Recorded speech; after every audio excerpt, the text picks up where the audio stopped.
What is up, guys? Welcome back to another UFC prediction video. This week, UFC 298 is upon us. I'm going to be breaking it down and giving my predictions today in this video. Unfortunately, last week, Joe Pyfer did get a big, fat fraud check in the mail, knocking off our correct streak of main card predictions. But we're looking to get back on track this week with UFC 298, and we're going to go ahead and get right into it. This is an excellent card as well. We got some up-and-coming talent on the prelims, as well as a lot of really good ranked matchups on the main card. I feel like this is one of the better main cards that's going to be in this year. And I feel like it's been overshadowed a little bit by UFC 299 from how stacked that is, as well as the news surrounding UFC 300, of course. But I think that people are definitely sleeping on the UFC 298 card because it is absolutely stacked beyond belief. To start things off, I'm going to go ahead and give my prelim predictions. I'm not going to break these down as in depth as I will the main card fights, but I'm going to go ahead and give my picks for these now. So for the prelims of 298, my predictions are going to be Maverick by decision. I like Elliott by submission, Barlow by decision, Zhang by KO, and Rinya Nakamura is going to be an excellent up-and-coming prospect in the bantamweight division. This will be the first pay-per-view he is on, so he's going to be looking to get a big win to catapult himself further up that division. He's fighting a guy in Carlos Vera, who just lost on the recent season of The Ultimate Fighter on Conor McGregor's team. 36 years of age, nothing to write home about whatsoever. I think Rinya Nakamura is going to use his U23 World Championship Wrestling pedigree. He's going to grapple the fuck out of Vera. Fast twitch on the feet. He could also drop him. So I'm going to take Rinya Nakamura by KO. Make sure to keep an eye on this prospect because I think that he could definitely be a problem in the future in the bantamweight division. And to end the prelims off, I'm going to take Tafa to KO the Plotty man Lima, who just lost to Derek Lewis. Starting off the main card, we have an excellent matchup in the middleweight division. Roman Kopylov versus Anthony Hernandez. In this fight, I am going to take Roman Kopylov. Now, something to take notice of is that Anthony Hernandez was already scheduled to fight on this card. Roman Kopylov took this on short notice. Fluffy was supposed to fight Ikram Aliskerov, but he had to pull out. But Roman Kopylov was actually already supposed to fight Anthony Hernandez on short notice. Anthony Hernandez was scheduled to fight at UFC Noche, and when his opponent fell out, Roman Kopylov stepped up to take that fight. Eventually, it didn't materialize because Anthony Hernandez also had to pull out as well, but I think that just goes to show that Kopylov does have confidence going into this matchup. Also, he just got his most recent victory on short notice as well. So he's no stranger to a short notice fight. And I think winning that last fight on short notice will give Roman Kopylov some confidence, taking this one on short notice. Now, I would understand an Anthony Hernandez pick because he's basically like a good, dangerous version of Colby Covington. Insane cardio, imposes his will, nasty ground and pound, always chasing a submission. But the only thing I don't like about it is that he does get hit to be able to close that distance. He doesn't have super clean striking. And with Kopylov, after his first two UFC losses, moving his camp to Dagestan, really improving his takedown defense, always gets the opponent's head on the inside, knees up the middle when they're trying to take him down, which is what Kevin Holland stopped Anthony Hernandez with in their fight. I think that's going to be a great weapon for Roman Kopylov. His body kicks and his head kicks are just ridiculously fast, nasty power, can put anybody out with those shots. His hands are clean as hell as well, a lot of power, incredibly quick, and his striking is just nuanced as hell. He's incredibly dangerous on the feet, and I like him by knockout over Anthony Hernandez because he defended 5 takedowns in his last fight. He's no slouch when it comes to takedown defense, and I believe that his cardio will be able to hold up for 3 rounds. If this was a 5-round fight, I would definitely pick Hernandez to get it done in the later rounds. but I think Kopylov is going to be able to just break the body of Hernandez with those nasty left kicks, jab him up with that piston-like jab that he has, and I think that's going to open up a lot of opportunities for Roman Kopylov to land a big left head kick, serving some shin soup to Anthony Hernandez, or maybe a big right uppercut left hand. That's an excellent combination for him as well. So I'm going to take Roman Kopylov to get this one done by KO. He's also an underdog, anywhere from plus 145 to plus 175. So there is definitely some good value on that pick as well. So if you want a good underdog to choose on this card, I would go for Roman Kopylov. I think he gets it done in this fight. Moving on to the next fight on the main card. This is one of my more confident predictions that I have ever made for a fight. I think that Merab Dvalishvili is going to absolutely embarrass and retire Henry Cejudo. Now, with this being a 3-round fight, that does give Henry a chance. The only reason I don't like it for him is because basically everything's going against him. He retired a few years ago, took a couple years off, tried to, have contract talks with the UFC, trying to get more money out of them. Eventually came back to take on Aljamain Sterling. Basically overlooked him. He said he was going to run through Aljo. He was going to beat Sean and then go up and beat Volk. So this could be a really humbling experience on this card for Henry Cejudo, especially if he loses to Merab and then Volk wins. That'd be embarrassing as hell, because that would just show that his plan and that the level he thought he was at was just completely wrong. He was scheduled to fight Chito Vera on UFC 292 and had to pull out of that fight because his shoulder was fucked.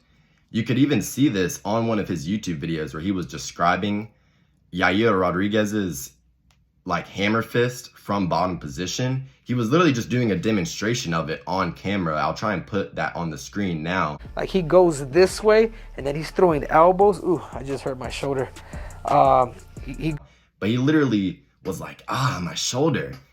If you can't even do a demonstration on camera for a YouTube video, you're not going to be able to throw that right hand with a lot of power in just a couple of months after a surgery. And that basically takes a large percentage of his KO possibility away. I don't think he's going to catch Merab with a knee like he did Dominic Cruz when Merab's going for a shot. I think Merab's pretty defensively sound when it comes to that and how he shoots takedowns. Henry Cejudo as well just had another baby. Unfortunately, this sounds really shit to say, but unfortunately his sister also just died recently. Henry went through a lot in the last months because his sister passed away. So Enzo's just born, he's his second son.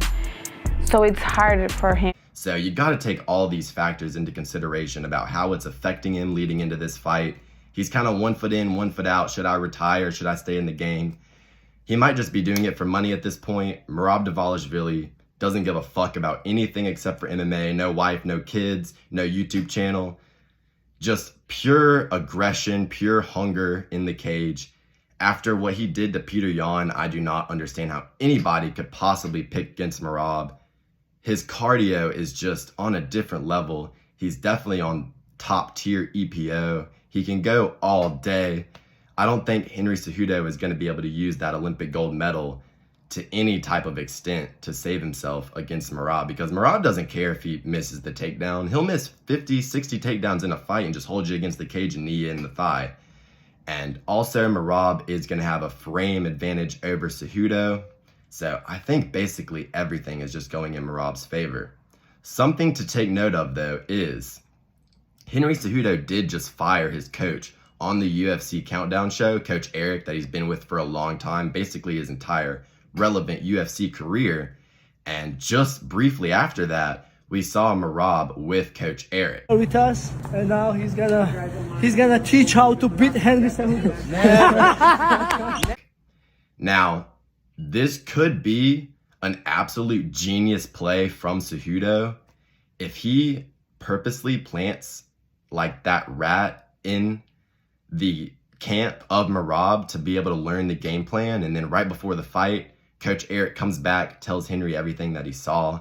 That would be next level genius, to be honest. But the only reason I think that that's probably not the case is because I've been keeping up with Henry's training camp that he's been putting on YouTube, and I have not seen Eric in any of his sparring, any of his drills, any of his strength and conditioning workouts. So I think that he just hasn't had Coach Eric in this camp whatsoever. And I had made that observation before he even fired him on Countdown. So I don't think that Coach Eric is going to be a doppelganger for him and go over there and spy in the camp of Merab. So I think that he's actually going to be helping Merab beat Henry, because Henry seems like a petty person.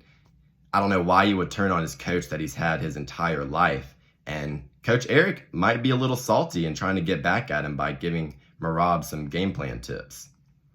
But I'm going to take Merab by decision.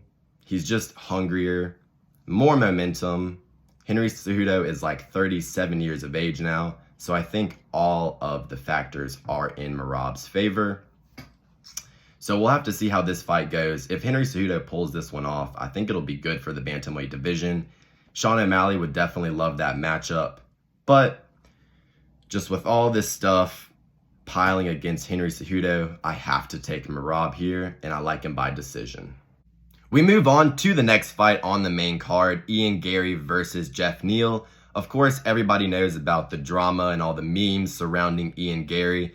I think that was the reason why he pulled out of his last fight. He was probably nervous, and he got so nervous that he literally got sick and had to pull out. Now he's coming back to take on Jeff Neal, who's probably even more dangerous than Vicente Luque. But I think Ian Garry is going to get it done here by a decision, but not a dominant one.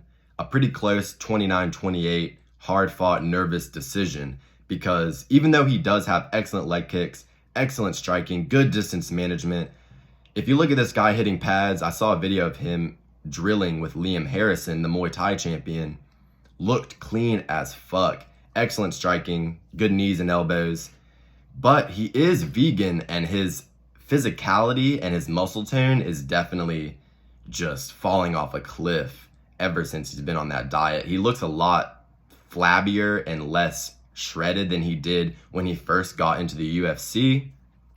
And I think that that could also affect his chin in a really bad way. Being vegan is terrible for you. You need your red meat, you need your eggs, you need your animal-based proteins to be able to be strong and optimize your body to the highest extent. And Ian Garry is not doing that. But he's incredibly, incredibly talented, excellent striking, and Jeff Neal does have a bit of a problem when it does come to facing long-rangey, wiry strikers. Lost to Magny, lost to Thompson.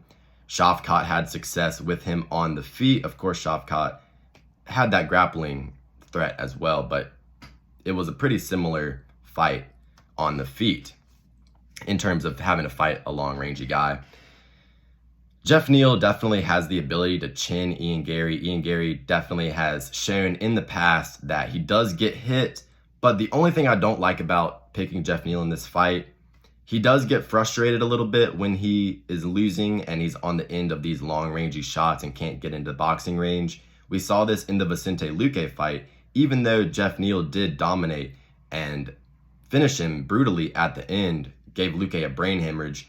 In the second round, if we rewatch it, Luque was having a lot of success just fighting like a Muay Thai fighter, round kicks, front kicks up the body, and he was able to keep Jeff Neal at a distance, just fighting that traditional Muay Thai style. And I think that Ian Garry can get it done here in a very similar fashion, but I think it's going to be a close decision, 29-28. I think Ian Garry will lose a round, have a bit of a scare, and then eventually coast to a decision. But if you're a betting person, I would not bet on this fight because both guys have a very clear path to victory, and Ian Garry can definitely get chinned in this fight. But I think with the momentum and just the overall skill discrepancy, the leg kicks as well for Ian Garry, I think he will get it done by decision just by chopping at the legs of Jeff Neal and not getting knocked out in boxing range, coasting to a very close but secure 29-28 victory by decision. Moving on to the next fight on the main card, Robert Bobby Knuckles Whitaker takes on Paulo Acosta. Now, I'm going to take Robert Whittaker here by decision. I think that he's motivated after losing to Dricus du Plessis, and I think that he wants to get another win in the middleweight division. He's been the cream of the crop gatekeeper for the UFC, beating everybody except for Israel Adesanya and Dricus du Plessis. He has a very, very evident skill gap over Paulo Acosta, who looks like he basically just hits the bag for training at this point. Doesn't really seem to have a good game plan going into any of his fights, and you really got to question the hunger of Paulo Costa pulling out of a ton of fights recently. The last fight he had against Luke Rockhold, he basically had a dead animal in front of him that was just asking to be put down, and he could not get the finish there. I think that Robert Whittaker is going to coast to a decision. It could be similar with the Ian Gary situation. I think he could have a scare, maybe take a big shot from Paulo Acosta, gets up, finishes off the round, and then remains dominant for the rest of the fight. I like Robert Whittaker here by decision, but like the Jeff Neal situation with Ian Gary, Paulo Acosta, even though he doesn't really have great power to be able to put people out, Robert Whittaker doesn't have a great chin at this point in his career, taking a lot of damage. If Paulo Acosta somehow gets lucky and flukes a big old head kick, I wouldn't even be surprised at this point, because he did land a very, very powerful head kick against Yoel Romero. He landed the same shot against Marvin Vettori. He wasn't able to do it against Luke Rockhold, probably because he was absolutely gassed as hell. But that is a shot that I'm worried about for Robert Whittaker. But I think Robert Whittaker is going to be able to use his timing, his counter karate blitz to be able to pop in with straight shots against Paulo Acosta whenever he's plodding forward, trying to land big old hooks and overhands. I think that Robert Whittaker will be able to stay on the outside, bouncing around, keeping him back with front kicks, landing that, always faithful 1-2 high kick. I think he'll be able to use that to great success against Paulo Acosta. I think he might lose a round just because Paulo Acosta is a big, strong, physically dominant guy, and Robert Whittaker really isn't. He tends to have issues with that in his fights, just like he did against DDP, as well as Jared Cannonier. He beat Jared Cannonier, but it was a close fight, especially with the leg kicks. So I think that this fight's going to be closer than a lot of people expect, but I'm still going to take Robert Whittaker by decision. And finally, we move on to the main event of the evening. For the featherweight title, Alexander Volkanovski versus Ilia Topuria. Guys, I think we're going to be in for just a really sad matchup here, because I think Alexander Volkanovski is getting knocked out, unfortunately. Now, I like Volk as much as the next guy. He's the featherweight GOAT, and his career has just been an inspiration. He stood up, and look at him now. I don't have a good Volk impression, but I think everything's stacked against him. Coming off of a vicious serving of shin soup from Islam Makhachev, big head kick KO, was getting uppercutted like a bobblehead against the fence against Makhachev. Now, I don't think Ilia Topuria is going to be landing crazy body kicks and head kicks like Islam Makhachev was, but I think it's definitely going to impact the chin of Volkanovski, and cutting back down to 145 pounds, it could be the straw that broke the camel's back. I think Ilia Topuria is going to get it done by a vicious second round KO. Now, if you were to ask me who's the better fighter, obviously Volkanovski has a much deeper tool bag and is way more well-rounded, much better kicks, and just the GOAT of featherweight in general. You can't really discredit his skill set whatsoever. But like I said, I think all of the circumstances are just against him, coming off a brutal KO loss, having to cut back down to 145 pounds, having to take on an incredibly dangerous boxer, counterpuncher in Ilia Topuria, and we've never had a champion at 35 years of age defend the belt in any weight class under 155 pounds. So if Volk gets this done, he's going to put himself in an entirely different stratosphere in terms of level of competition, beat, and GOAT status. I think he'll overtake GSP and Anderson Silva to be second place of all time if he gets this done. But unfortunately, I think that Ilia Topuria is just going to be too much for him, man. I think his boxing is just really going to be something that Alexander Volkanovski is going to have a hard time dealing with, especially if he can't get his jab and his low kick going, because he's going to have to chop away at the base of Ilia Topuria, that lead leg in specific, because he likes to lean on it, maybe pull counter, land a check left hook off of that really heavily planted lead leg. If Volkanovski can kick the fuck out of it and leave that leg fucked up, he could get this done, because Ilia Topuria's mobility would be stifled and Volk would be able to just dance around him.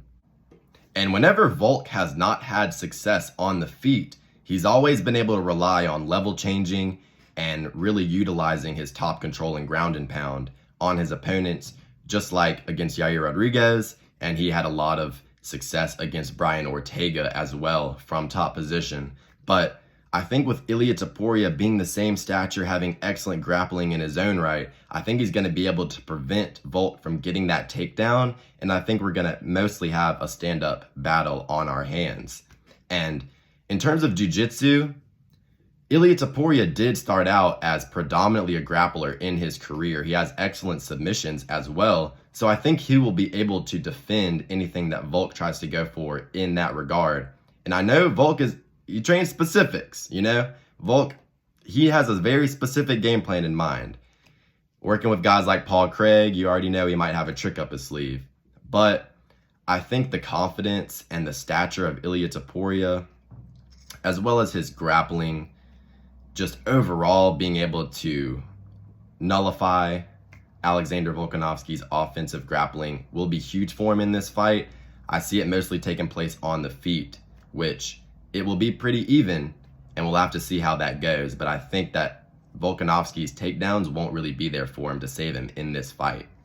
I think the way this fight's going to go is they're going to be evenly matched. Volk's landing a few leg kicks, switching stances, giving him different looks, jabbing him up. And then out of nowhere, I think Volk's going to go for a jab. Ilia's going to slip, rip a nice right uppercut, similarly to how Max Holloway did. I think he could drop Volk. Volk gets up, nods at him, still there in his face, confident, but he knows that the fight is getting away from him a little bit. I think he's going to be outlanding Topuria, but I think Topuria is going to be out-damaging Volk. Second round comes.